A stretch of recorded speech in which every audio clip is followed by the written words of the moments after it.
as soon as I hit the start, like we live right now, and it just kind of went dark, but it came back up to light. I don't know. Let me check. So, all right, yeah, we live now. Okay.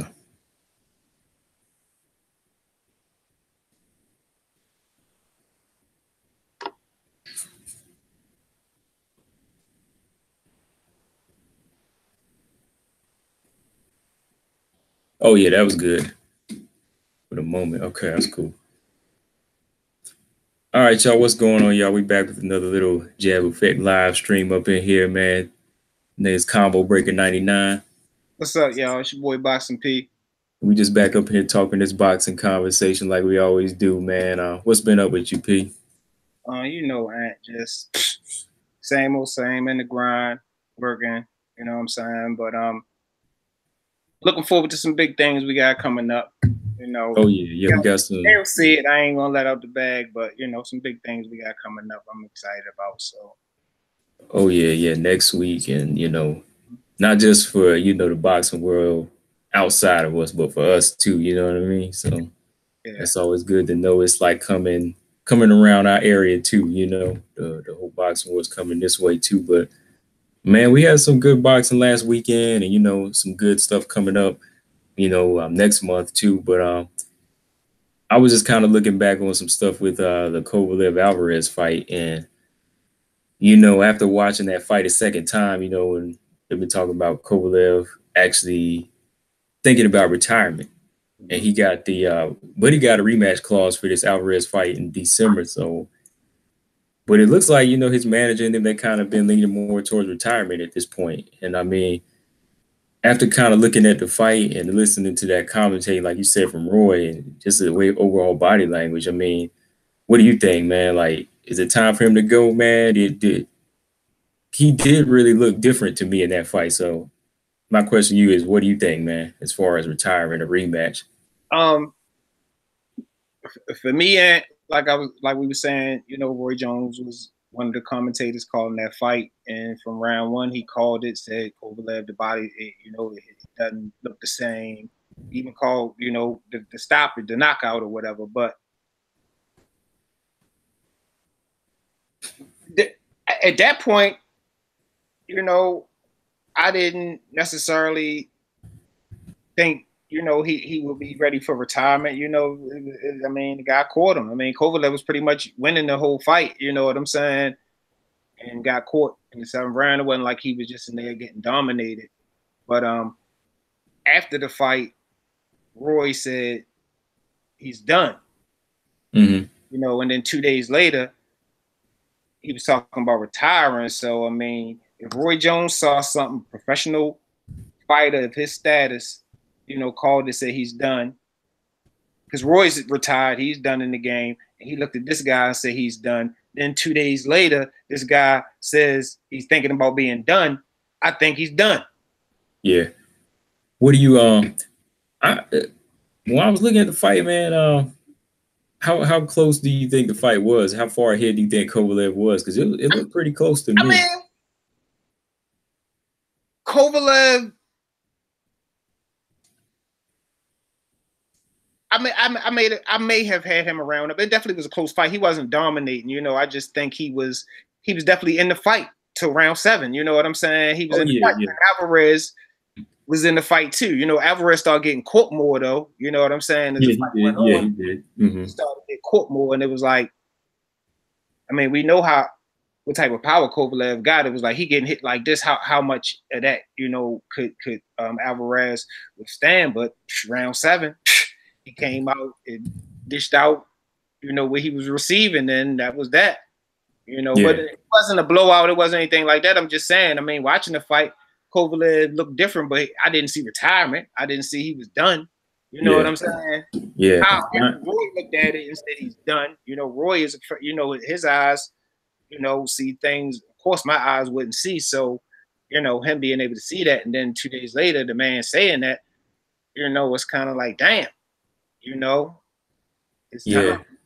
It wasn't because in the early rounds I saw the kind of competitive Alvarez was bringing. But like you said, Kovalev was definitely in the fight, And then, yeah, he was catching Alvarez more and more with them shots, but it wasn't like he was hurting Alvarez. And I think that's what kind of was beating Kovalev mentally. It was kind of like the way you kind of beat a puncher is you kind of got to dish it out, but you got to be able to take it too, you know? Right. And I think Alvarez was really starting to take it. And you could kind of see Kovalev was kind of working around 5, 6, and 7 to kind of chop him down. But he had that face like, damn, this guy ain't going down, until finally, like, he was chopping away, and then boom, you know, Alvarez caught him with that right hand and caught him in the middle of the work. You know, Alvarez, even though Kovalev was catching him, he never once was really looking hurt. That's a good point you brought up, and that, you know, a puncher, what does a puncher do when the power isn't phasing the guy? You know what I'm saying? Yeah. I never thought about it like that. So yeah, you know, Kovalev, you know, once the power not getting to a guy, because he was catching him, but Alvarez, you know, he wasn't folding. You know what I'm saying? He kept coming. He kept coming, you know. And like that's still something like Kovalev never really learned on his part, like the adjustments you got to make on the fly. You know what I mean? It's always like, if one thing ain't working, you got to make those subtle changes. You know, you got to make them changes quick and not make it known that, oh, one thing ain't working, you know, because when he's hitting him, he's making it kind of known that I'm not really hurting him, even though I am trying to hurt him. So it's like, what the hell am I going to do now? You know, because he's kind of doing the same thing. He's doing the same thing. So Alvarez is kind of like, he ain't showing me nothing, you know, so I'm going to just keep coming. Yeah. Yeah. I mean, but like I say, once again, that I was never a big Kovalev fan. You know, the world was, oh, he's a crusher. He's doing this. He beat up an old burnout. You know, he was beating up washed up guys to me. He hadn't had nothing on his resume. Nothing on his resume to me, you know. So, I mean, his star fizzled out real quick. You know, that's how I go sometimes, you know. That's how it happened. Yeah, because it's like, it happened like that sometimes, because I was the same way. Yeah, I wasn't a big fan, and you know, I felt Ward beat him the first both fights. I felt Ward beat him both of the fights, and I think that those fights had a big effect on him in this fight, because I even said this when I did a breakdown about how it was going to go, because I said Alvarez was going to give him. I thought Alvarez was going to give him the biggest fight he's had in a while, because the last 2 fights he had to win the belt back, those fights were easy, you know. They were tune-ups, but at the same time, they weren't really anything that were gonna prepare him for what's to come, you know. And Alvarez, like I said, we see why Adonis Stevenson ain't fighting him, you know. That kind of shows you why Adonis Stevenson didn't want to fight Alvarez. Alvarez was a tough competitor, and he's been ducked for about 2 years, so now he wanted to prove why he's been ducked, you know. But see, it sucks, Ant, because I mean, the guy with that type of skill, he don't get a name. You know what I mean? He don't get no notoriety or no name. You know, can't make a name for himself because nobody wants to fight him. That sucks, because I didn't know he was that talented. You know what I'm saying?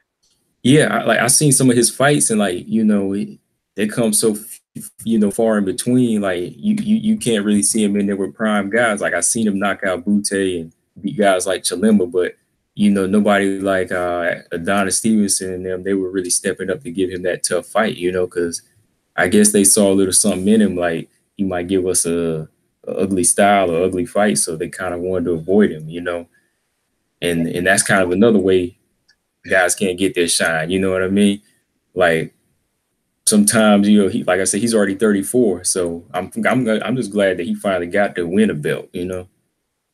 Because the thing about it, I mean, he didn't help himself in the future as far as getting more fights with knocking Kovalev out. You know what I mean? People was already ducking him. You know what I'm saying? I know, man. Yeah, that's gonna be like, oh hell no. I know, man. Yeah, ain't that crazy, man? You go in there with your biggest fight of your career, you make a big statement like that. Now who gonna want to fight you? You know. And that dude looked like the fucking Terminator, and jawbone, chisel. He's a scary looking dude. You know what I mean? Yeah, he is, man. Like, you know, never really just judge off of looks on how a fighter going. Did you peep how he was staring at Kovalev, like in between the rap? You know, just like I don't think I ever seen that before. I mean, he was just menacing, like, you know, Kovalev. Yeah. I was like, man, I mean, that could be intimidating. That, you know what I'm saying? Him and Luis Ortiz got that look, you know, that Cuban look, you know. Cuban look, man. They be don't mess with them, man. Yeah, man. Yeah, he was just staring at him, just staring him down in the corner, and you know, Kovalev thinking like, damn, thought I did good. I thought I broke him down last round. Nah, bro. No, man. And so I really think just from here, like for Kovalev, like retirement might be the thing. Cause like I think if he was to come back and fight Alvarez again, Alvarez would take him out early. You know he can't hurt him, so Alvarez gonna just run through him early, man. What you think? I mean, to me, and how I feel when people mention certain things, and that's what they should do, because you know, once the thought of something like that comes in your mind, then it might be time. You know what I'm saying? Yeah. You don't see nobody 21 talking about I'm gonna retire. You know, it's these older people. When that thought starts to slip into your mind, then to me, it's time. Because other than that, it don't even come into your mind. Right. Yeah, I get that. Yeah, anytime a fighter has to think of retirement or they look like they're missing a step, it might be time to go. It might be time. You know, once that word starts, you know, becoming in your circle, then it might be that time. You know what I mean? That's why I said when B-Hop said it, I'm like, all right, well, when Roy said it, I was like, well, you know, that's Roy's opinion. But then, like I said, 3 days later, he said it. I'm like, damn. You know what I'm saying? It must be, you know, he must be shot. You know what I'm saying? So, a rematch clause for December. See, they thought it was going to go their way. That's why they had that thing set for December. But now that December's right around the corner, man, 4 months away, you know, I don't really think he won it now. And then, like, even I thought it was something like when you get knocked out. Well, that's UFC. When you get knocked out, they put you on like a suspension, right? Suspension, yeah. I don't know if they do that in boxing. I know they do that all the time in UFC, but it might be a thing in boxing, man, because depending on how bad you check out in the doctor, your exam, depending on how it comes out, they might put you on like a suspension, the Athletic State Commission. You know how they did what's the name? Jermaine Taylor. You know, remember for a while he was on like some type of suspension because he had bleeding on the brain bleed, right? You know what I'm saying? So yeah. So I just thought of that because I mean, if it's a 6 month, what's the name? 6 month suspension, and the December thing, yeah, that's definitely something they thought that this was going to be a win for them. You know what I mean? Yeah, they did. They thought it. Yeah. So, I mean, definitely a guy get knocked out the way he did, turn around and fight again in December. December right around the corner, Right.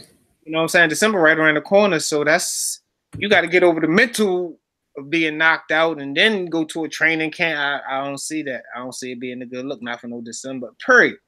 You said retirement is probably that time. If nothing else, I mean, people, the good thing about retirement is that word, once you mention that word and feel like that, you could take some time off and then come back. You might feel better after 2 years off, but I mean, he 30, what is he, 36 cent? Yeah, he 35. Yeah, 35. Yeah, he's 35. And he's not a young 35. Yeah, he don't got a big window to, take time off. But I'm just saying, I mean, I would rather a fighter do that as opposed to jump right back in there and get knocked out. Because I mean, then you're talking about, that could be damaged forever. You know what I'm saying? Yeah, and like you say too, like for me too, like I wasn't the biggest Kovalev fan. I was just like, I follow all boxing divisions, and if you bring in a statement, at the time he was bringing a statement as a guy knocking people out. I was just, I was in there, I'm watching him. I'm watching all his fights, but I kind of felt like, before whenever he stepped up to fight Ward, I was like, well, that's kind of a fight that's really going to test him mentally and physically, see where he's at, and we kind of see what it did to him. I know he don't want to admit that second fight didn't really do anything to him, but it did to me. It did, you know. It did.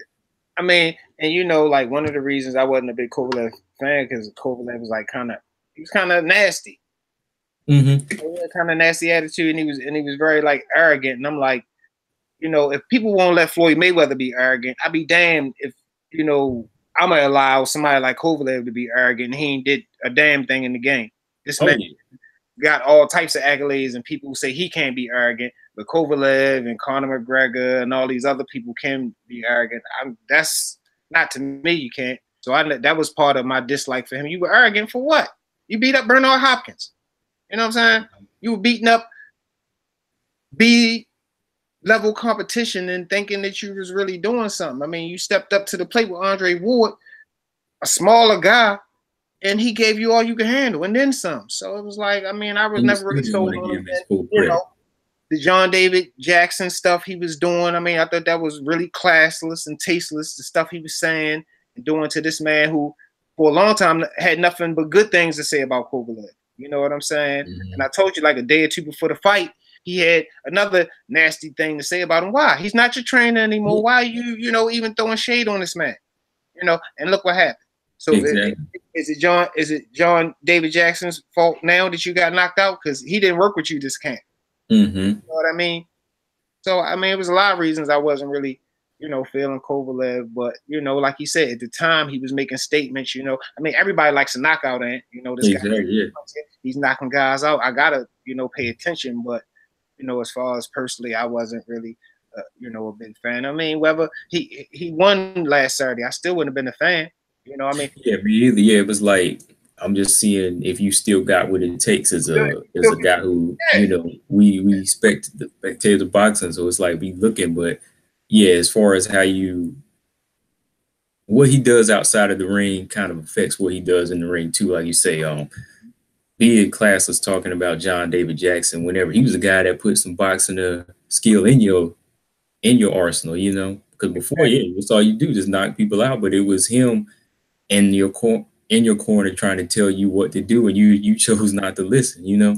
He took him from being that typical robotish European style and gave him a little bit of slickness, you know what I'm saying? A little bit, you know what I'm saying? I mean, and you know, then the stuff he said about Andre Ward, you know, which, you know, I mean, I ain't gonna go all there, but it's a lot of reasons why I ain't really feeling the dude. Oh yeah, yeah. You remember that stuff he was saying about? Oh yeah, even the Donna Stevenson, you know, go all the way back to the statement, everything. Yeah, all of that. A lot of things.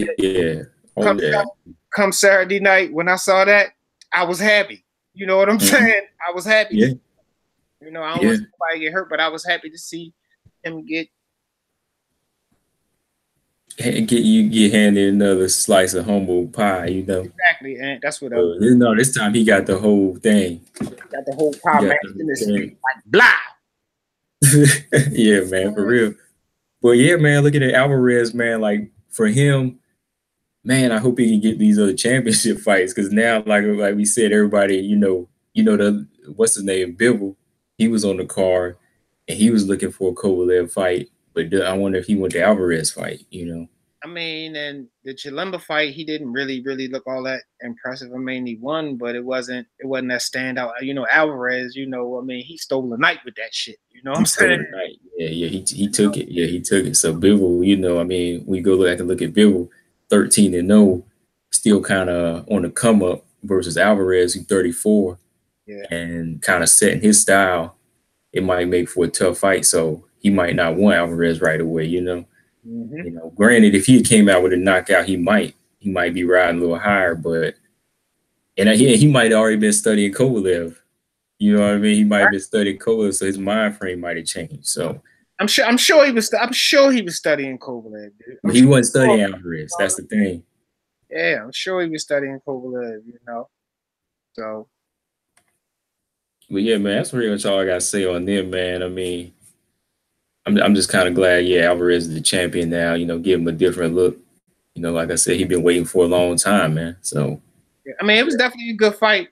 I mean, it was a good fight. You know, my boxing fix was satisfied. You know what I'm saying? So. Oh yeah, but Yeah, man. Some of my posts on Instagram today, it just came out of left field. I didn't really want to talk about it too much, but just a little bit, man. Shane Mosley. Yeah. Shane Mosley, his choice of words, man, like it was right here on. Basically, in a nutshell, he said that in their prime, De La Hoya was a better fighter than Floyd Mayweather. He felt that.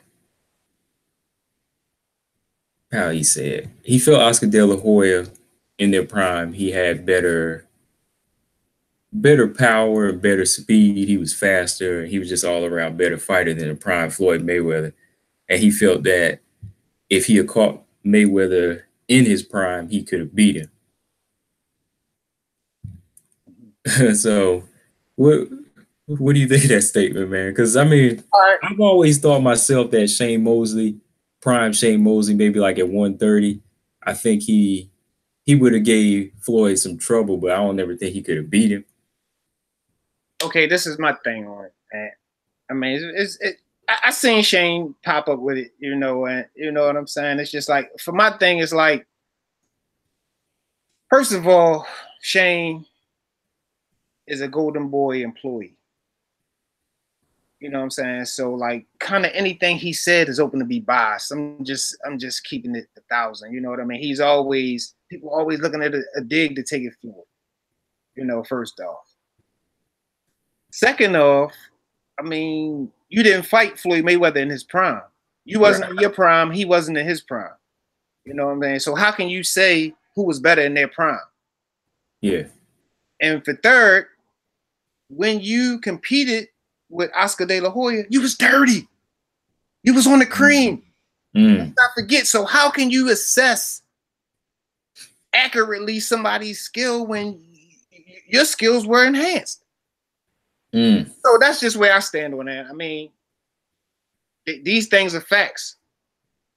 These things are facts. Victor Conti, these things are facts. The cream, these things are facts. And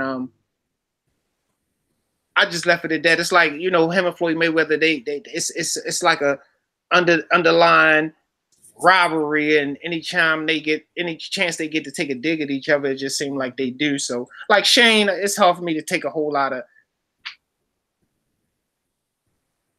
and stuff he says sometimes, because I mean, like I said, he worked for Golden Boy, yeah.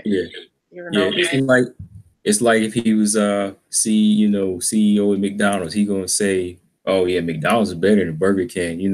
McDonald's got the better fries. Hands down. I mean, yeah. Burger King is okay, but McDonald's just a little bit better. You know what I'm saying? I mean, a little bit better, yeah. So it's just, even if that's not the way it is, that's always hanging over his head, because that is your boss. Mm-hmm. You know what I mean? Not that he will fire you if you didn't say that, but how, what will make him want to be? I don't know, man. I just feel like that. It's just, I mean, that's that got to be kind of biased when you work for the guy who, Yeah, I mean, nobody. It's really, unless you're working from the outside, that's the only way you're gonna really get the truth without somebody's feelings. Because like I'm sure, man, like 95% of that is Shane Mosley's feelings. That's his feelings, exactly. and not the actual truth. That's my thing. Yes. Because like, let's do the math equation right now. Let's do the math equation. All right, look, you beat a prime De La Hoya 2 times, right? Mm-hmm. But you lost to an out of prime Floyd Mayweather all 11 rounds, right? Mm-hmm. So you already beat the best fighter of that era. So let's put prime Floyd in that era. How would you beat a prime Floyd Mayweather if you couldn't beat out of prime Floyd Mayweather? I'm just saying that, man. Man, it's a lot of equations you can use to come to the same answer. You know what I'm saying?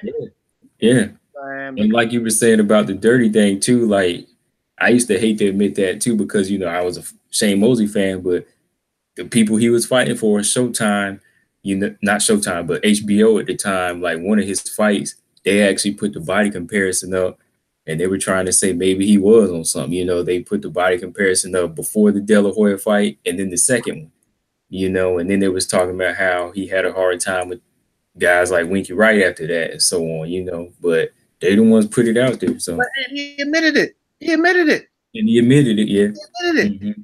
You know what I'm saying? I mean, and the thing is, like, for me, like you said, I mean, I'm not trying to bash nobody. If he didn't admit it and we didn't have concrete, I mean, evidence from his mouth that he took this stuff. He said he didn't know what was in it, but he took this stuff and it was steroids. So right. you were on steroids, you know, but whether you knew it or not, you were on it. And as much as we hate to admit this about guys, I mean, it goes back to what we was talking about. It worked the other day, doing the right thing, and we got to do the right thing. We got to call it how we see it. And if somebody is not clean, then I'm gonna call it like anybody else is not clean. I don't care who it is. Floyd Mayweather pop up dirty, then I gotta look at it that way. I mean, two of my favorite MMA fighters, Anderson Silva and John Jones, tested dirty. As much as I hated that, I mean, it made me look at him different. It made me look at him different. And I'm still a fan of both of them, but not the way I was, because it's for me, the type of fan that I am, that's just like, I can't accept that from these guys who getting paid millions of dollars from people who don't got millions of dollars to see you perform, and you know, it's not a level playing field. I mean, I know it's the game and the industry and all that, but if that's what it all is, let us know, and let us choose if we want to watch it or not. Just say, oh, this is a public service announcement. All these fighters are on steroids. Then I'll be cool with it. You know what I'm saying? I'll be cool with it then. And because you let me decide, do I want to see people juiced up fighting, or do I not want to see it? Yeah. That's the best way to put it, man. Because like, yeah, anytime a fighter does something like that, it's not us. I mean, you the one putting yourself on, you know, in this spotlight as known as a fighter who couldn't excel with what he has. You know, you got to take that further step and do something dirty. Like, it ain't us. Like, if you admitted it, you know, and we remember it, you know, you can't get mad at us if we always factor that in, because. And think about it, man. How the type of boxing fans are, man. We the most forgiving, man. We don't care if you've been to prison. We don't care if you might have had some domestic. We don't care, but with the dirty stuff, we care. We can't accept that. Yeah, because we can't accept that, because everything is supposed to be on an even playing field when you get in the ring. You know, you two individuals, you know, getting in the ring, everything's supposed to be on that level. Y'all train hard. Y'all diet hard and do everything supposed to be by the book hard, but then you got to go in there with that little extra step, you know, just because of a little bit of pressure. I mean, think of how the other man feel. You want to put that man's life in danger just so you can stay in the spotlight. And then once you break it down like that, it's like, you can't really help but not. You can't help but not lose respect for somebody like that. I don't think they really realize how like heartbreaking that is to some fans. Like, you know, it's like you know, I don't know anything to like equate it to, but it's heartbreaking for some fans to accept that. You know what I'm saying? Yeah, it really is, because I mean, we put some of these athletes on such a high pedestal, which we shouldn't, but people do all day, every day. And, you know, when some of these things come out, like I say, we accept so much from them, man. You can cuss us out. You can be an asshole. You can get prison time. We'll rock with you for a lot of things, but just the dirty thing is just like, you know, because once that pop up, you just throw into the pile with the rest of the dirty guys now. You know what I'm saying? You got the clean guys over here, or the guys who ain't been caught at least, and you just get thrown over into the dirty pile because you're in that crowd now. Yeah. You know what I'm saying? You know, what, you dirty one time, you dirty forever, and that's my thing about it. You know, dirty one time, you're dirty forever. Yeah. You know, people will say, man, no, he had 40 fights, he was only dirty for one fight. No, that's not the way it worked. That you know, that could have just been the one time he was caught. That could have been just that one time he was caught. That's why whenever Silva, John Jones, they would pop that first time, it already put their whole legacy in question to me. As soon as I heard that, I was like, oh shit, you know, these dudes, look at this, man. Where do they stand now? As soon as, you know, I heard Silva, it was like, where does he stand as the greatest now? You know? Yeah. you know, and it's just like, come on, you know, come on, man. You know? But yeah, man, going back to what Shane Mosley said as far as like Floyd Mayweather, though, like, I know everybody, like we said, you can have your opinion, but I mean, there's just some things you can't deny. You know what I mean? Like, there's just some things that just, to me, like, okay, yeah, you can say De La Hoya, you can say he's your favorite fighter, but once you kind of break down the styles, you know, it's just like I posted on Facebook, like I said, Floyd Mayweather just had more tools that can't be denied, that you can't really take away from him and say, oh, this fighter is better than him, you know? Yeah. I mean, it's one thing you say, oh, yeah, Oscar, that's my favorite fighter. I like him better than Floyd, but to kind of say he's a better fighter, I guess you can say that if you want, but I mean, we know the truth, especially when you faced him. Yeah, when you break it down, when you really break it down, I mean, he's not in that position to make that statement necessarily. You fought both of them, but at different times, and it, you know, different times. Now, had he fought Oscar De La Hoya twice, back to back, and then jumped in there with Floyd Mayweather, you know, and Floyd was in his prime at that time, then he can make that assessment. But that's not what happened, though. It's not what happened, man. It's not what happened. Yeah. You know, Floyd Mayweather was still a great fighter. You were still a good fighter, but both of y'all had diminished. You know, things had changed. Y'all got older. You know, y'all was damn near 40 when y'all fought. You know what I'm saying? Right. So, somebody like, if you ask Evander Holyfield who is better, Riddick Bowe or Lennox Lewis, he could have a right to say. He can say that. You know, he can say that. He can say that. You know, Evander could say that. I mean, Lennox Lewis could say that about a few people. You know, it's a few people who can say that about people. Hey, man, I fought this guy 2 times. I fought this guy once. You know what I'm saying? And, you know, or I fought this guy 2 times. I fought this guy 3 times. That person can make that type of assessment. You know what I mean? And for me to be like, well, damn, well, he did fight this guy at the top of his career and fought this guy next at the top of his career. I mean, he was in his prime. So, I mean, he can make that assessment. But, you know, like I was saying in the beginning, there's a little bit of hate. It seemed like this is just always there with Floyd Mayweather. You know what I'm saying? It is, because even like De La Hoya, he still got some things that always kind of little hit and digs. He kind of throws. Yeah, all of them, dude. All of them. You know? And the crazy thing is, like, they all out of their prime now, and as far as their grind too, they should all be slowing down. But something that Floyd keep doing, they still trying to, you know, De La Hoya, he's still trying to top it somehow, you know, coming up with the Golden Boy free Facebook live fights, you know, live stream, anything, you know, finding a new fighter better than Tank, somebody, you know, anything he could get to try to kind of one up Floyd. He throw here a little hit. Yes. So, I mean, it's competition, you know, it's competition in the game. That's what they want to do. But I mean, there comes a time when you just got to recognize real, you know? And the thing about it, and this is my thing about it. De La Hoya, you've been on top for 20 years. Let somebody else eat. Now you got Floyd finally getting his ducks in a row and positioning things, and he trying to, you was eating, you had Golden Boy forever. It's just, you've been had that. You at the top of the food chain for a long time. You know what I'm saying? And now this man want to come up and eat. He got his stuff together, and you mad about that? Yeah, I mean, come on, man. It's just, some shit is ridiculous, man.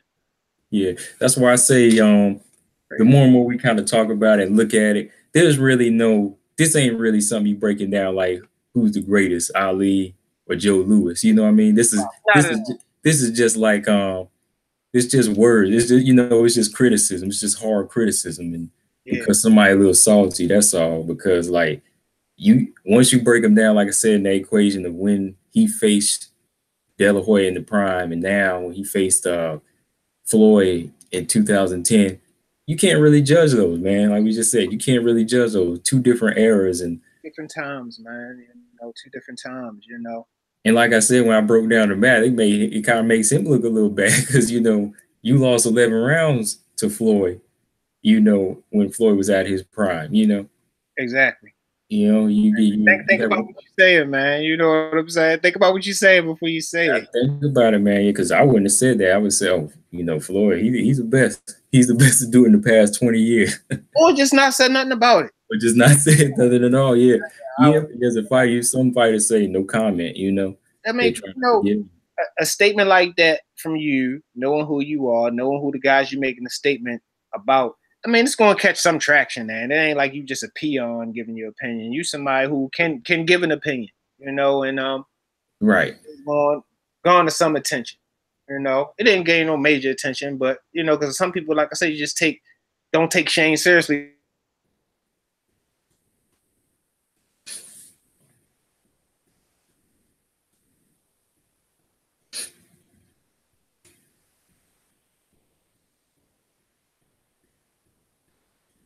Yeah, shit, I think he froze up there.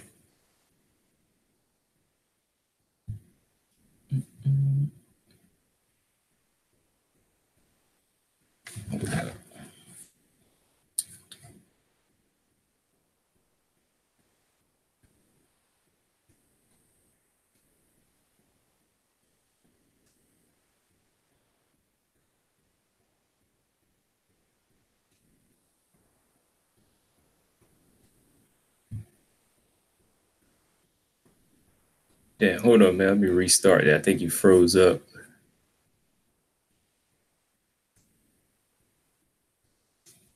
Okay.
Okay. Let me see here.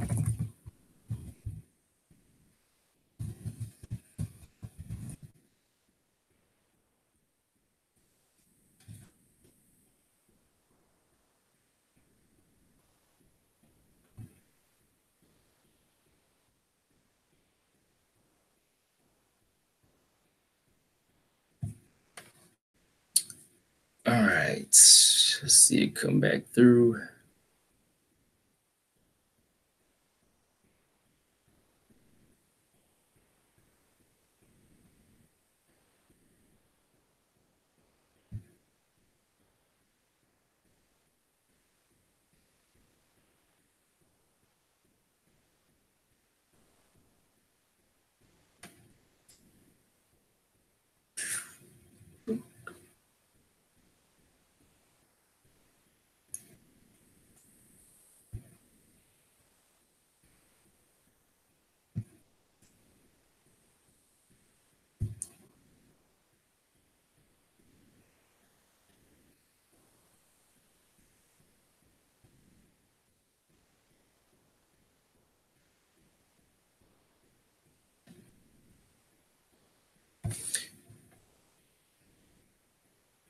Yo, what's up, man?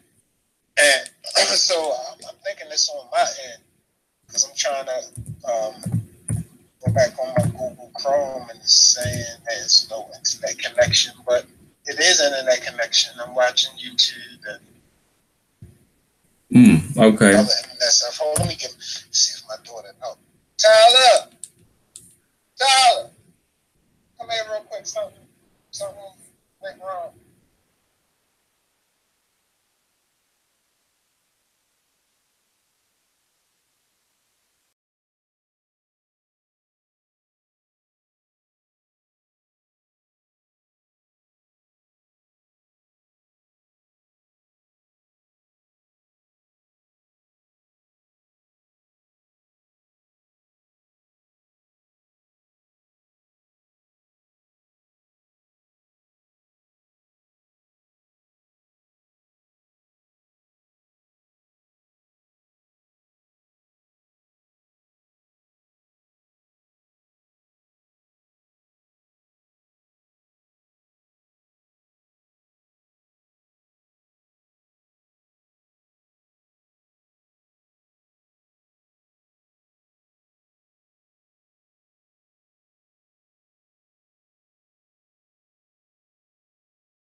Well, wait a minute.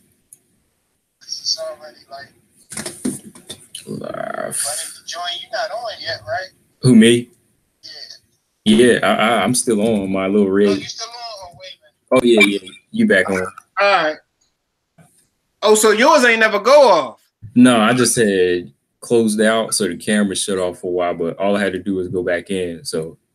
Oh, okay. Yeah, we back on. Yeah, what were you saying? Like after you said about taking Shane Mosley seriously, that's where it kind of froze up. Just like I say, I mean, throughout the tail end of his career, he just started to become somebody you really couldn't take seriously. The things that he said seriously, watching the build up to 24/7. Him and Floyd Mayweather. It's just like he talked a lot of talk. I really was like, well, damn, I don't know. Shane might can do it, and it's just like, you knocked him down. That's the fight game. Anybody could get caught. I mean, you ain't knock him down. You hurt Floyd. Anything could happen. But after that, you didn't even win a round. It's like, I mean, so after that, just like I say, he's the type of person when he talks, people don't really listen. There's certain people who command an audience. Bernard Hopkins talk, people listen. Even though sometimes he biased, but people still listen. You know what I mean? Yeah. He could be biased when it comes to Golden Boy or whatever, but it's just like Shane Mosley is not really one of them guys that I really, I respect him, his acumen in the boxing ring and all the things he accomplished. But when he talk now, he's not really the type of person I really take seriously, because it's just like, I mean, like you said, people be in their feelings nowadays, and once their career is over, you know what I'm saying? People be in their feelings a lot. You kind of start to hear when a fighter they feel like they didn't get what the other guy got or whatever, And I mean, that's gonna happen, man. Not everybody gonna get the same thing, and it's like you say with the fighters, like some fighters, you just want to see them perform in the ring. Don't say a damn thing. Just do what you do in the ring, because some guys they can demand, they can bring their presence kind of demands respect inside and outside the ring. Their word on the game, the word on boxing. Like, you might want to hear what somebody like Bernard says, because he presents such a technical aspect to the game. Everything he does, like, absolutely, he's so mental that you want to hear, oh, how'd you do this? How'd you do that? What do you think Ward needs to do against somebody? You want to hear how he feels. Exactly. You know, same with the Roy Jones too, man. You know what I mean? Roy. Yeah. When he talks, you're gonna listen because he knows something. You know what I mean? And he makes you listen. It's not like, you know, you just, I mean, certain people, they like I say, they just suck you in. Bernard, how can he suck you in when he talking? He using, you know, the way he breaking it down. Big words and yeah, they suck you in. Shane Mosley don't suck me in, that. You know what I'm saying? Not unless he's fighting. I respect him. He, you know, going to the Hall of Fame. He was, but you know, I mean, just for me personally, you know, once you got the little asterisk by your name, it's just, it just sits a little different with me. But you know, it is what it is.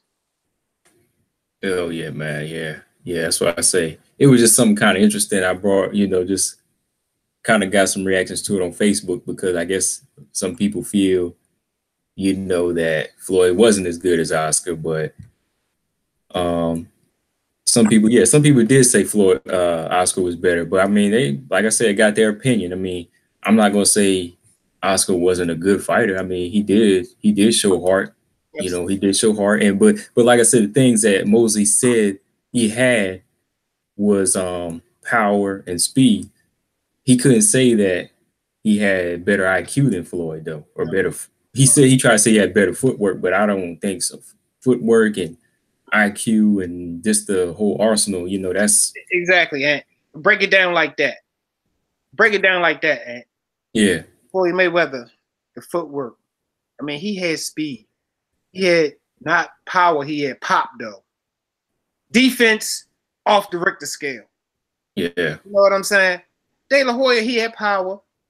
You know, man, he was a great boxer. I'm not going to debate it, but he didn't bring all the tools to the table that Floyd Mayweather brings to the table. I mean, the shoulder roll alone, even though Floyd Mayweather didn't invent it, that's just something that's, you know, it's done today by certain fighters. Exactly, because of Floyd Mayweather.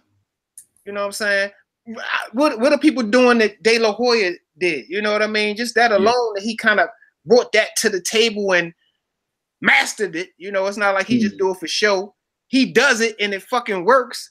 It's just like you say, Ann, I mean, it's just a whole lot more tools in the toolbox than De La Hoya brought to the table. You know what I mean? It's hard to say who was the best because they didn't fight back then, you know, in their primes, but you know, we definitely know Floyd Mayweather had more tools. There's no way around it. He had more tools. He had chin, he had heart. You know, I mean, you know, he just had more tools. And the thing with Floyd is like the amazing thing about him is like we saw the progression. You know what I mean? We saw the progression of his style from, you know, when he first won his first, you know, even before he won his first time, from his debut fight all the way up to, you know, 2000, you know, 15, you know, all the way up to the, you know, we seen his different evolution, you know, of how he changed as a fighter and how much more and more he was able to become a defensive fighter to preserve himself, you know, preserve his hands, preserve his mind and all of that. Absolutely. You know, he didn't want to have to, he proved he had to work his heart. He didn't have to keep fighting the same way, you know. You see that in greats like him and Ali, you know, when they have to kind of change up the style because of certain things with their body. They might slow down, or like I said, Floyd with the hands, you know. Exactly. And I mean, to see that progression with a fighter, you know, that shows you that they can do it all, you know. Right. Or and just the capability. Yeah, it's a lot of fighters that got bad hands. They retire. Mm-hmm. You know, it's a lot of guys who got things that they just get out the game and wind up getting beat up. This man was able to customize another style and it worked. Not only, you know what I mean? It's one thing, you can do whatever you want, but the shit got to work. You know what I'm saying? It became more defensive and it worked. You know what I mean? That's the brilliance of it. So I'm still winning. I'm getting bigger paydays. I'm preserving my hands. I'm preserving my body. I'm preserving my head. You know what I mean? It's brilliant. You know what I mean? It's brilliant, eh? It's brilliant. Yeah. And I think once you break it down, like everybody can't do that, and can they? Everybody can't do that, and you know that's what I'm gonna say. Like when certain people can't do certain things like that, it's hard to give them full credit. So some people always find some little thing to critique or take away from it. You know, like they know what he was doing was probably the closest thing to being the best. So it's like you got to take away from it because we didn't think of it, you know. And that's just how it is with some people. I mean, I don't know. And it is what it is. Everybody, you know, got their opinion, but it's just like, you know, it's at some point it's still kind of like a numbers game. You know, you think about stuff like this, and you know, like you said, we watched the evolution of Pretty Boy Floyd into Money Mayweather. You know what I'm saying? But the whole time we watched him really be relevant. De La Hoya ain't been relevant really since the Floyd Mayweather fight. You know what I'm saying? Right. He ain't really been relevant then. Golden Boy has kind of been on the decline. You know what I'm saying? Mm-hmm. And then look all the shenanigans this man got caught up in, which just adds to just a whole messy situation. It also, like you know, Floyd Mayweather personal life, but you know, all of that stuff takes away. You know, you risk a lot of stuff because you present yourself as this big businessman and this figure in the game. When people find out about that crazy stuff, you know, that takes away from it. You know, absolutely. And it's like I say, Floyd Mayweather has just been growing in the game and transcending the game and, you know, innovating the game. He's never like went into a decline. You know, Oscar De La Hoya was hot and then he went down, and that was that. You know, Floyd Mayweather is still, you know, kind of on a trajectory. You know, he got TNT. He got, you know, a superstar too in his camp. And it's just like, you know, he's still a very relevant name in the boxing world. And De La Hoya, his name is in the boxing world, but it don't hold the same stature. You know, you know, it don't hold the same stature right now. It's not like Floyd Mayweather is you know, we hold him in high regard, but De La Hoya, you know, when some people mind is a joke right now. Yeah, sadly. Sadly it is, because like we say, the 07 fight, that was the last time he had bubble behind him. And before that, it was 3 years ago against Bernard, and we remember how that fight went, you know. So his little runs, it was always kind of far in between, but Floyd, he always had some knack at keeping his name up there, you know. Okay, dude, absolutely. You know, staying relevant in the game. You know, without no crazy shenanigans. You know what I'm saying? You know what I mean? De La Hoya was out there, but for negativity. Mm-hmm. You know, rehab. You know, the other debacles. You know, I'm not trying to bash it, man. Oscar De La Hoya is a Hall of Famer, great fighter, but you know, we just get, you know, we telling it like it is, man. You know what I'm saying? You gotta call it, man. You just gotta call it, man. I mean, like we say, that little bit of stuff, it makes news just as much as your knockout did, and people are gonna judge you off of that. As much as you hate it, they're gonna judge you what you did in this hotel room as much as you did off a knockout. You know, that's the game. You know, I mean, Floyd Mayweather, he beat a chick one time. You got caught doing this one time. It's like, which one is more damaging? I mean, I don't condone either one of them. You know what I mean? What Oscar De La Hoya was doing, he wasn't hurting nobody, but I still don't condone it. You know what I'm saying? You know what I'm saying? I wouldn't condone that. You know what I'm saying? I mean, especially if you're a fighter or whatever. Yeah, I'm just playing that all in my mind now. Just playing the scenarios, the pictures, and like the thing is, man, like women, they won't let him live that down, man. Exactly, man. You know, like everybody make mistakes, though, man. Like. But he made that mistake a couple times, though, man. Yeah, everybody. Yeah, you know what I'm saying? A couple times, man. Yeah, he did. You know? He did. So that's what I'm saying. I mean, because I mean, at the end of the day, to me, in my personal opinion, it's still how you hold your integrity after you left the game. Now, a perfect example is like, you know, Roy at the tail end of his career, a couple of things happened, but he's still respected out there in the world, though.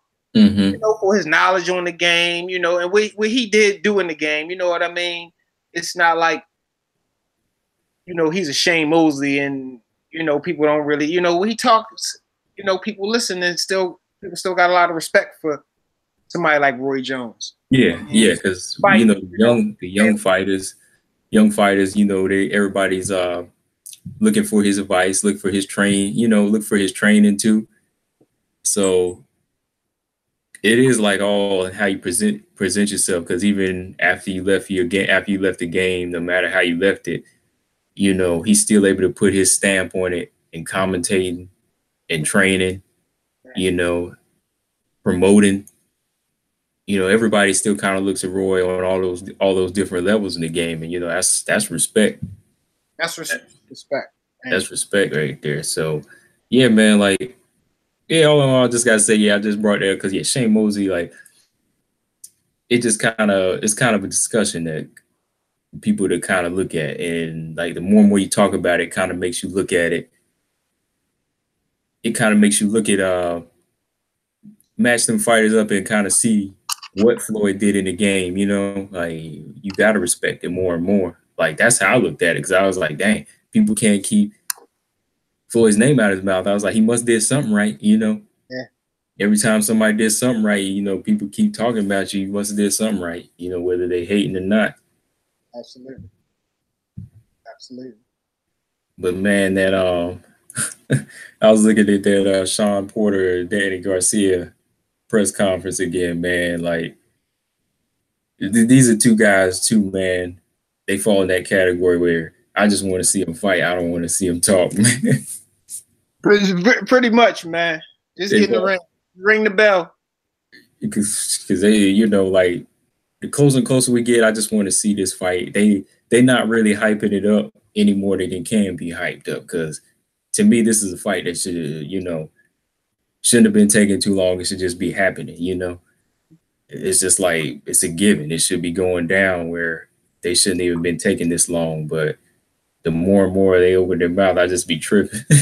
I just be laughing at it. Comical, dude. You know, it was comical. It definitely had me laughing because, like I said, I had seen little excerpts of it, but I didn't really watch the whole thing through. And I finally said, well, let me watch this whole thing through, man. And I was in there cracking up. You know, it was more than anything, but not laughing at them, man, not laughing with them. They weren't trying to make us laugh. You know what I'm saying? They were trying to be serious, but it was just funny. You couldn't help but laugh. They talking about Dancing with the Stars and football and you don't know me. It was 6th grade, eh? I thought I was in 6th grade again. It was crazy. They needed their dads out there for them at this one, man. Yeah. And I think that was a kind of missing element there. You know, Kenny and Angel weren't there, man. They weren't there to be talking to smack for him, man. Because, like I said, Sean Porter, like he was never really that guy anyway. You know, like even when he used to talk, he's more of a down to earth guy that's just kind of wants to fight, and that's all I want to see out of him, just to fight. Exactly. And even seeing Danny being more vocal, that's just not really you, Danny. You just been quiet. I mean, you've been a grown man. Why this fight now? You know, just coming out your shell because they banned Dad from. You know what I mean? You got to talk now or whatever. But both of them, it's like an act. It's not. Both of y'all are out of character with what they, you know, doing on the stage or whatever. So I agree with you on that, and I just wanted to ring the bell. Mm-hmm. You know? Yeah, September come, you know, just get in there and fight, man. Because style wise, I think they have a good matchup, but you know, verbal ain't hitting. You know, I mean, to be honest, I think it was me and me and Mike Amazing actually were talking the other day, and she asked me who did I think. I can't really call it that. I mean, it's like a 50-50 fight to me. You know, styles make fights. I don't know which guy possesses the best style in this matchup, you know, to win. But I really don't know, man. What do you think? I have to wait till it gets closer to see if I see some cracks or some stuff in people's body language or something. But right now, I can't call it, man. For me, I gotta say I lean towards Porter just a little bit because I kind of feel like Garcia still hasn't been in there with that 147 body leaning on him. You know, he never really been in there with that heavy guy that's gonna put constant pressure on him and make him fight hard. You know, we still haven't really seen him fight that kind of pressure fight. When he fought Matisse, you know, that was 140, but even like whenever Keith Thurman started putting him hard shots on him, it was kind of like he was a little overwhelmed. So my thing is, will he be able to make Porter respect him with some good counters? But I was about to say, yeah, is Porter gonna walk into a big counter too, though? Yeah. You know, with that Marlon style. But he gonna have to have his feet set, and that's my thing. Like, will Porter keep him on that back foot where he can't really get nothing off? You know, Because like his strength is something, and I mean like Broner's a naturally kind of heavy guy, so he was kind of able to handle it, and he lost. You know, Granados, he gets kind of heavy. He was able to kind of, you know, he never got knocked down, but he lost. You know, and I just kind of feel like Garcia going to have to really prove it with a guy like Porter. I mean, to prove that he can handle that natural welterweight power. You know, that strength. Yeah. Or do a Kell Brook punch, time up. Time up, just, you know, score some points. So that's what I'm saying. For me, it depends on what game plan they putting together and who can impose their will in the ring. But as it gets closer, I mean, I guess I can get a better gauge. But like I say, man, it's like both guys have things that they can do that can enable them to win the fight. But I don't know if they're going to bring that to the table. You know what I'm saying? Yeah. You know, but it should be a good one. That, you know what I'm saying? It should be a good one. Like I say, I'm looking for him to ring the bell for round one. But yeah, no more talking to weigh in, none of that. I'm good on that. For real. Shoot, man. But what else you did this weekend, though, Ant? This weekend, I don't really think we got too much going on this weekend. No. I mean, like the past weekend. No, I was saying, what else did we have? You know, oh man, weekend. This past weekend we had. It was just the Cody.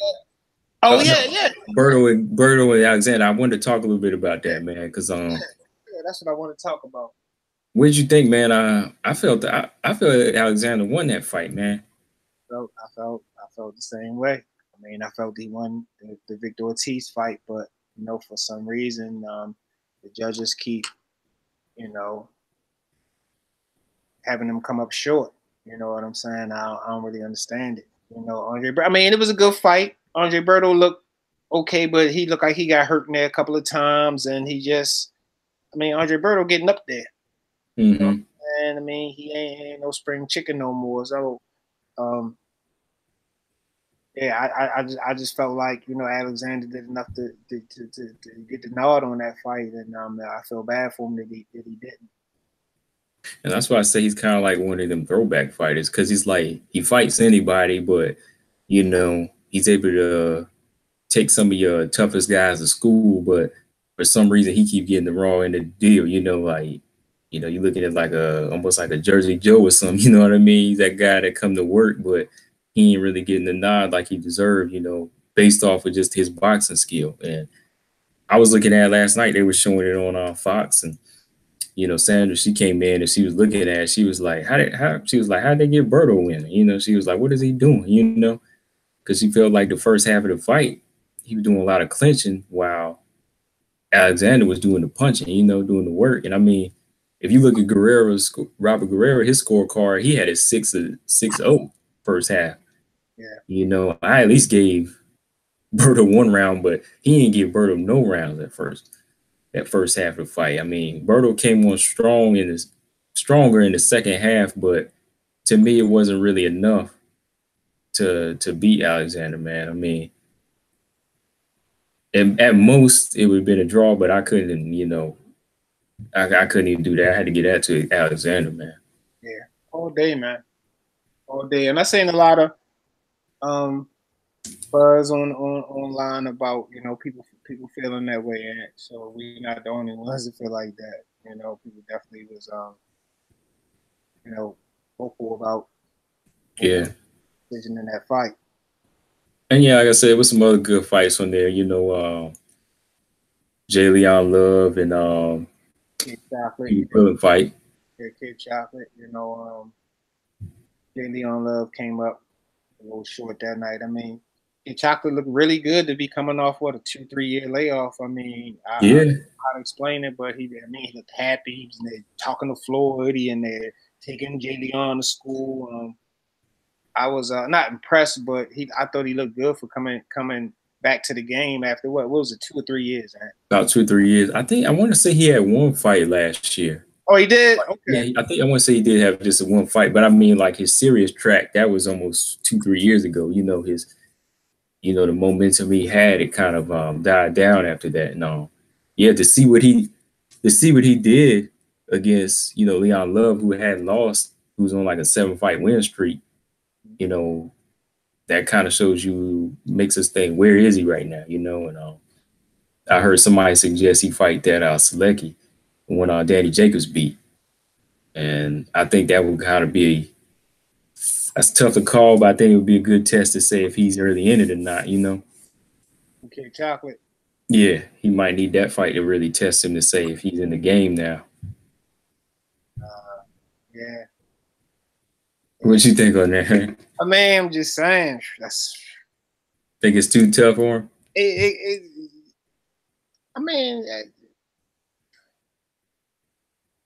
I think it's a fight he might not want to take in. You know, you see him hopping on a fight like that? I don't know if he will, but I think he needs that fight. Yeah, I'm saying need and what they're gonna do. Yeah, need and want two different things. Yeah. I don't think they will. Yeah, I'm not sure if they would, but it definitely, if he could get that fight and pull off a win or impressive win, that would be a real good look for Kid Chocolate. Yeah, a real good look for Kid Chocolate. But he just looked like he was in a good space. He was happy. He was at the fight. You know, he was playing the range. He just looked happy that night, and it wasn't that he was looking very impressive to me, because he wasn't. You know what I'm saying? He was kind of looking like an older man in there to me, to be honest, but an older, wiser man in there. But he just looked like he was having fun. You know what I'm saying? The fight. You know, he's like he was having fun, playing to the crowd, just having a good time. And that might be the level he on. I mean, you know, not everybody has to be in that contender rank. I mean, if he could still put on good fights like this, I mean, he doesn't have bad health or anything. You know, like he got really hurt bad recently. So if that's the level he want to play on, I mean, I'm cool with that. I mean, yeah, you gotta know your lane, and that might be your lane, because people will come back to see another entertaining performance from him. You know, it's paydays for him, but do he really want to go in there against the Sharks and the Lions? I don't know, Ant. I don't know. Yeah, because either him or that guy Hugo Centeno, I think that would be. I mean, yeah, I'm with that. Oh, you with that? Oh, you with that? Yeah, I'm with that. You know what I'm saying? Okay. Yeah, I'm with that. You know what I'm saying? I mean, yeah. I knew you would when I threw that out there. I knew you were gonna say that one, because when I said Selecki, he was like, "Hell no." Man. Oh man, yeah. Centeno, I mean, that's you know, that's doable. You know what I'm saying? Yeah. That's probably can have another fun night with that. Yeah. You ain't gonna have no fun night with Selecki. Selecki didn't even give Jacobs a fun night, you know. Yeah, you ain't get no fun night with that. You know what I'm saying? So you know what I mean? But I feel you on that. You know, people do need to realize where they want to be and what's the best fit for them in the career. Everybody can't be a megastar. Everybody can't be number one. But it's money everywhere. You know what I'm saying? It's money everywhere. You don't have to be the megastar to get money. You don't have to be number one to get money. All you have to do is put butts in seats. Yeah. You know what I'm saying? And if you can put butts in seats, whether you're a brawler, you're entertaining, whatever you do, you're gonna get a payday, ain't? You know what I'm saying? You're gonna get a payday. So that's how do you feel about that? Like most fighters or anything in life, like how do you feel about that? Like, should people just shoot for whatever it is they feel like is the top goal, or just go for what they want, you know? That's kind of like, seems like it's always kind of like the trouble in the game. Like everybody want to be Floyd. That's why they don't get what they want, instead of shooting for what they can do or what they can reach, you know? Exactly. You know, it's like we said, not everybody's going to be a superstar. So you can't really, everybody can't shoot for the same thing, you know? Or, you know, I mean, like they say, I'm going to shoot for 100, but if I land at 80 or 90, I'm good with that. You know, but once you land at 80 or 90, you need to understand that's where you at and be good with that, like you said you was going to be. You know what I'm saying? And, you know, some fighters, like we were just saying, you know, I thought you was going to say something about putting the butts in seats or whatever. It's like, you know, Adrian Broner still puts butts in seats. You know, but it was more so the hype behind him. You know what I'm saying? Kid Chocolate put on a performance that's going to make people come back. You know what I'm saying? Adrian Broner is his name. This kind of, it's not the performances that's putting the butts in the seats. And my thing saying that people, oh, as long as butts getting put in the seat, that's all that matters. But how long is that going to last? How long is that going to last if you're not being entertaining and you're not entertaining people in the ring? You know, how long is that going to last, man? So, yeah, you know, I'd rather build mines on something like Kid Chocolate where, oh, I'm not getting maybe the mega paydays, but I don't got the type of pressure he got. You know what I'm saying? I can go in here, have a fun night, and, you know, not have to worry about my health as much and go home to my family and be all right with that. Accept that. You know what I mean? Like you say, everybody can't be number one. You know what I mean? And I mean, even in regular life, man, you gotta accept where you are. Everybody is not a big muscle bound, a big, you know, everybody is not Denzel Ward. Everybody is not everything. So you gotta just accept, you know, where you are, make the best of it. You know, but that sounds like a perfect, you know, lane for Kid Chocolate. You know, fight in New York, your hometown, you know, get that in there and put on an entertaining performance. You know, right. And you know, go home. You know, them big fights, it's a lot of pressure, Ant. It's a lot of pressure. You know, it's a lot of pressure. You know, you got everybody watching and people constantly, you know, hitting you with all types of questions and stuff. You know, it's a lot of pressure. It's a lot of pressure at the top. You know what I'm saying? A lot of pressure. So. Yeah, and you kind of because it's just like you see so many people, they get pressure.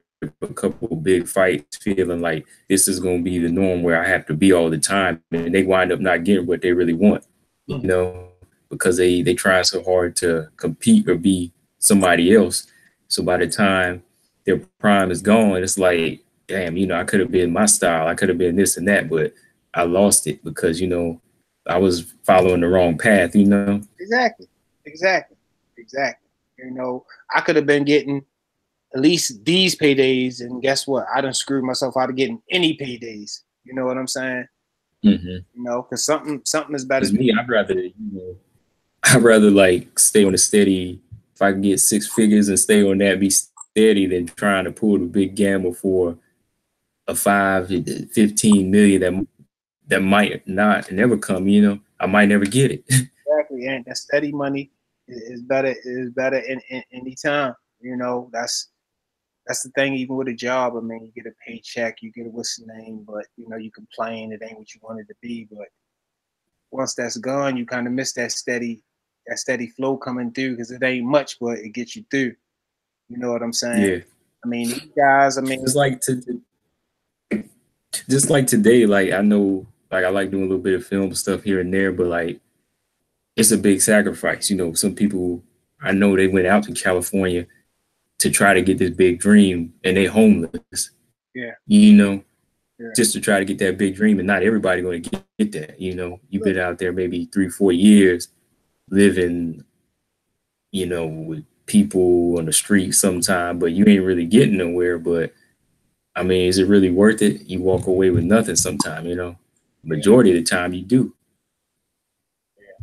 And I mean, and to me, it's nothing wrong with like shooting like for the stars. But if you fall short, I mean, when you fall short, if you shooting for 100, you shouldn't be landing at 20. Or to me, you got the wrong goal. You know what I'm saying? When you shoot from like 0 to 100. Yeah, you know, I feel like I think to what's his name, the UFC fighter, Anthony Johnson. I want to say it was him, and it was like. Shout out to Joe Ocado on Instagram. He posted up a little thing talking about like how to reach your goals, you know, just making a plan, each one by, you know, it was kind of like a step-by-step process. It ain't like shooting from 0 to 100 so fast, you know, and then falling flat. It's more like a process, you know. Like if people see it that way, more so like a process and not like a race with somebody else, I think they could get it, you know. Exactly. But that's what's wrong with the world at, you know, people, everything is a process. I mean, just look at, you know, life. I mean, life, it starts from a seed and water and grow. I mean, it doesn't just, you put a seed in tomorrow, it's a big old plant. You know what I'm saying? It's a process to everything. Yeah. To me, the more you stay, you know, in lines with that process, and, you know, you're going to at least grow. It ain't saying you're gonna be the biggest or strongest, but you will grow. And then to me, to be the biggest and strongest, that's up to you. You know, that's what you put in it, but you will grow. You know what I mean? And people just gotta understand that. You know, you have to know where you are in life and be comfortable.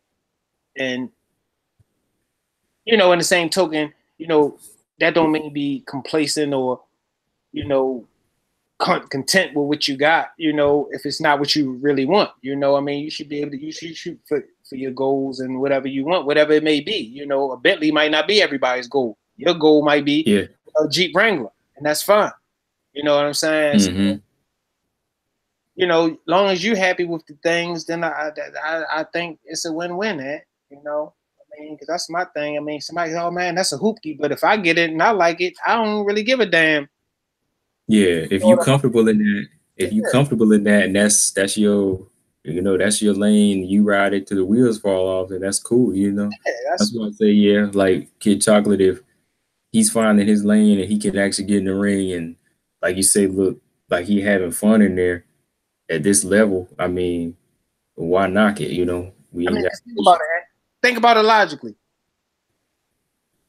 He know good and well in his mind he can't compete at the top level no more. Danny Jacobs showed him that. Yeah. You know what I'm saying?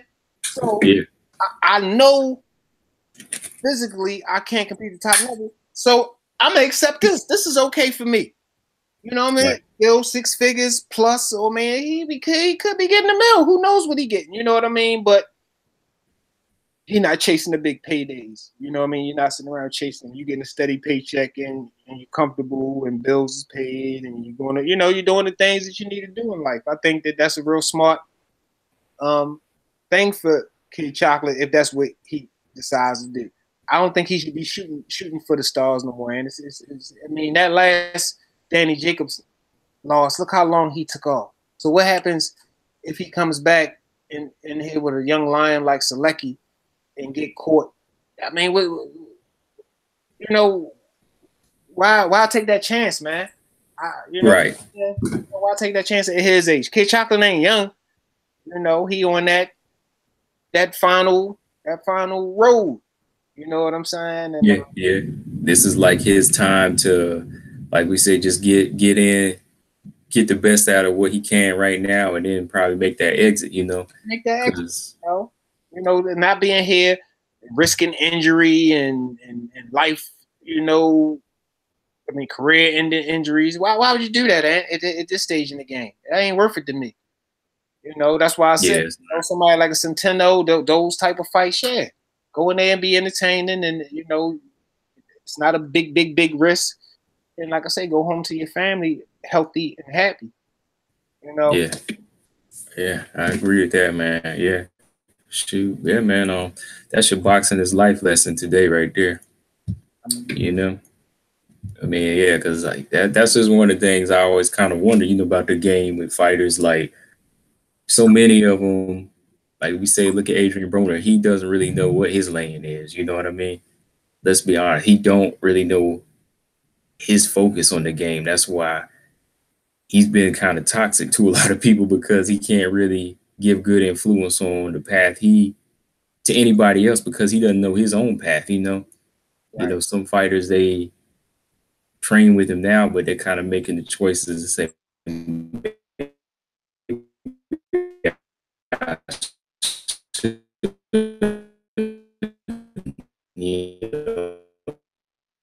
because you're performing the way you need to. You just keep going with the same antics, you know, and his days are about done. So it's like he never really found his lane, because, like I said, he was trying to shoot for what Floyd got instead of his own lane, you know. Exactly. And burnt yourself out. You know, that's burned out. That's a good thing.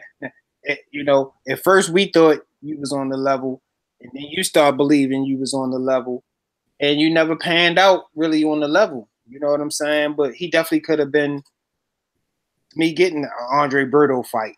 You know, getting certain fights that a Devin Alexander fight. Those are the fights he should have been taking, to be honest, eh? Right. Yeah. He might have not had lost 3. Mm-hmm. You know, but mind you, I mean, shit, Maidana wasn't a household name when you fought him. He was a B. Yeah. C+ fighter at that time, man. I mean, that was supposed to be the guy he was going to walk through his first fight of welterweight. That was supposed to be your fight to break you out as Floyd, but it went opposite. And you couldn't even do that, cuz so you know, I mean, I'm not bashing nobody. All the stuff that we saying, you can go back and watch it on film, on tape, you know, and it is what it is. But I'm just saying, man, you know, like we said, I mean, you just need to find where you need to be. And I mean, Adrian Broner, like I said, he could have had those Devil Alexander, Victor Ortiz, you know, Andre Berto fights. I mean, what do you think about him in any of those 3 fights, man? What do you think about? I mean, I just thought of those on top of my head, but I mean, what, like a Devin Alexander? Yeah, Alexander and Broner, Berto and Broner, or even what's the third name? I said, I mean, just any of those guys. Just, you know, I mean, Jesse Vargas, you know, Broner. I know. Well, that happened already. Yeah, that draw that already happened. So like a rematch with that. I mean, and that kind of shows you what level where you at, where he's at, and it's below that level because I at least consider Jesse Vargas to be. You know what I mean? Yeah. You know, amongst the welterweights, he was a second tier, but you know he couldn't even beat him. So now he's down there with the Berto and the Alexander now. So those are the fights, like you said, he should be trying to buck for now. You know, he should be trying to Ortiz. Yeah, that's enough. Victor Ortiz, that's what I said. But yeah, Ortiz, yeah. You know, I mean, so I mean, it is what it is, man. But you know, we enjoy seeing people where they comfortable. And like I said, that was enjoyable to me to see a guy happy in the ring. You know, we see Floyd happy in the ring. You see fighters in the ring happy very, very so often, you know what I mean? But it just really looked like he was enjoying himself and having a good time. And that's like any fighter will say, man, you just gotta go in there and have fun. I know that's easier said than done when somebody trying to take your head off, but you know, when a guy can figure out a way, and think about it, and it's like the craziest shit. You having a fight, but you having fun. You know what I mean? Those 2 words don't really go together, but when you get them just right, it's a good thing to see. You know what I'm saying? And I enjoy that seeing Kid Chocolate, you know, go through that Saturday night. Oh yeah. And overall, I mean, we had some good fights all day. I mean, you know, shout out to Joey Spencer. You know, 4-0. I mean, the dude he was fighting, you know, he was able to teach him a little lesson. You know, he was an MMA fighter, so you know, it's always good to kind of see a boxer and get to teach them MMA fighters a little, you know, a little lesson of real boxing. You know what I mean? Oh, see, I didn't know that. Okay. Yeah, forgot his name, Bruce Lutch Medial or something like that. Yeah, but he definitely was feeling it, and I could tell he kind of had the MMA style a little bit, of hands sticking far out, wasn't really throwing nothing hard. So Joey was working that body and head, man. Just tore him up, man. And take long, nah. Different game, man. Yeah. But yeah, shout out to Joey Spencer, man. Kid definitely looked like he focused and he on his way to be, you know, a star in the boxing game. I mean, yeah, definitely making a statement on. What's the name too? Gary Russell's one of his younger brothers fought this weekend too. Okay. Yeah, he had a first round stoppage. Yeah, like you said, man, it was a lot of fights this weekend, man. Really look at it. Yeah, well, it was a lot of good ones. I mean, like we said, a lot of young guys coming up, the old school still throwing down, putting good fights. It was all good, man. Yeah, nothing coming up this weekend though, but yeah, man, overall good weekend. Tevin Farmer, I think that was Thursday. Tevin Farmer's at Billy Dibb, right? Yeah. He got to, you know, won his belt from Billy Dibb. So now we in talks to the Tank. You know, Tank made a statement on Twitter that if Tevin Farmer won his belt, you know, won a 130-pound strap, that he wants that fight ASAP. Which, you know, like you said, it's a fight that both of them really need in their career right now. You know, but honestly speaking, I'm just worried of Tevin Farmer being able to take this Tank's power. I mean, of course, Tank, you know, from the hometown, it's a little biased because people don't understand it's things between Philly and Baltimore that's underlined too. It ain't no beef, but you know, it's You know, there's always a little bit of, you know, rivalry with things or whatever. But I mean, even down to the dirt bikes, you know, you got guys in Philly who ride in packs, and you got Baltimore guys riding packs. Some of these guys ride together, some of them don't. But I just really think, you know, everybody you hear talk about Tank, say how hard he hit. I mean, Badu Jack, big guys are saying this dude hits hard, and I really think that it's the next level stuff at 130 pounds. And we talking about small guys. We ain't talking about big guys walking around. We talking about little guys. So yeah, ain't like you hitting, you know, something big. But Tevin Farmer,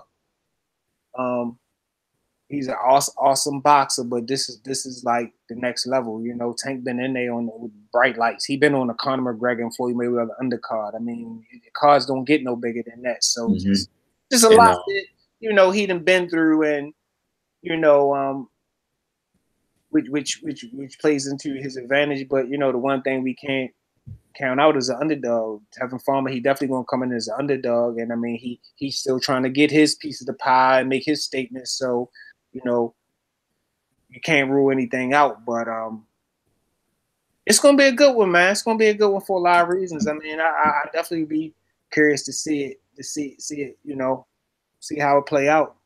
Yeah, me too, man. Because it's like I was saying earlier, you know, we talked about it's a test for both of them.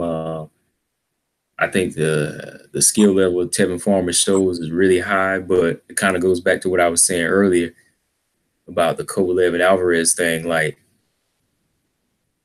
the best way to, you know, get your respect from a puncher is to be able to take the punch as well as dish it out. And that's the question: is Tevin Farmer gonna be able to dish it out as well as take it? And that's the thing, man. We didn't see Tank take purposely take shots to get hands down.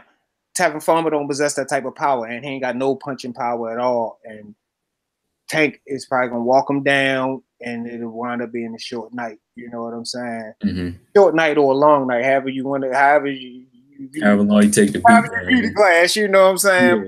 Yeah. But you know, I mean, he definitely don't have the firepower to keep Tank, to get that respect. You know, and then, like I say, then just kind of like the Philly and Baltimore thing. You know, Tank got the city on his back with this one, and he like, you know, I got it. And I'm sure Tank got his city on his back, and he like he got to do what he got to do. But it's gonna be a dog fight, ain't for as long as it lasts. That's all I can say, man. Well, yeah, I don't really see him being a dog fight because I don't see Tevin trying to get into that dog. I kind of see Tevin kind of being on the back foot early, man. You know, trying to work your technique early. But like I said, I don't know if he can do that all night unless he gets some type of respect out of Tank. And it's going to be hard to get respect out of Tank right now, especially if you ain't got the pop, man. Like, you got to have some pop. It don't even got to be knockout power, but you got to have something to keep a puncher off you, man. Something.